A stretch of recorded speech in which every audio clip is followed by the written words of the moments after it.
Cactus তোমার আসল পরিচয়। Black hat hacker, grey hat hacker. 2026 সালের ঈদ উল ফিতরে চরকি নিয়ে আসছে বহুল প্রতীক্ষিত সিরিজ ক্যাকটাস।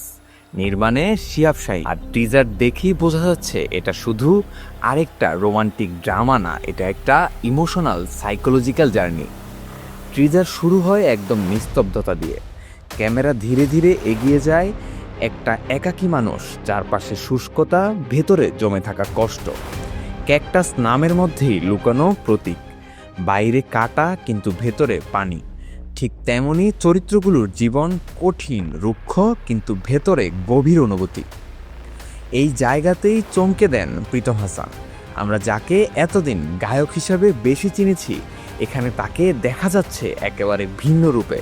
তার চোখের এক্সপ্রেশন, সংলাপ বলার ধরন, সব কিছুতেই একটা কন্ট্রোলড ইমোশন।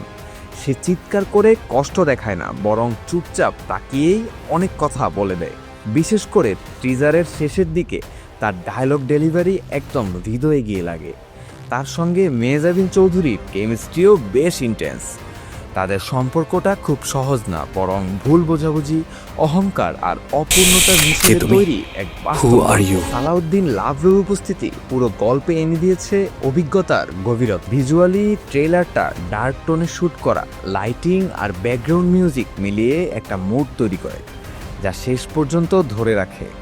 প্রতিটা ফ্রেমেই বোঝা যায় এটা খুব যত্ন নিয়ে বানানো একটা প্রজেক্ট। সব মিলিয়ে ক্যাকটাস হতে যাচ্ছে এমন একটা সিরিজ যেখানে ভালোবাসা মানেই সুখ না, ভালোবাসা মানে কখনো কখনো দূরত্ব, ত্যাগ আর নিজের সঙ্গে লড়াই। আর প্রীতম হাসান যদি পুরো সিরিজ জুড়ে এই ইন্টেন্সিটি ধরে রাখতে পারেন, তাহলে এটা হতে পারে তার ক্যারিয়ারের একটা টার্নিং পয়েন্ট। এই ঈদে প্রস্তুত থাকুন কাটার আড়ালে লুকোনো গল্প জানার জন্য। আর এমন নিউজ পেতে চোখ রাখুন এভরিন এন্টারটেনমেন্টের পর্দায়। কমেন্ট করে জানিয়ে দিন আপনার মতামত।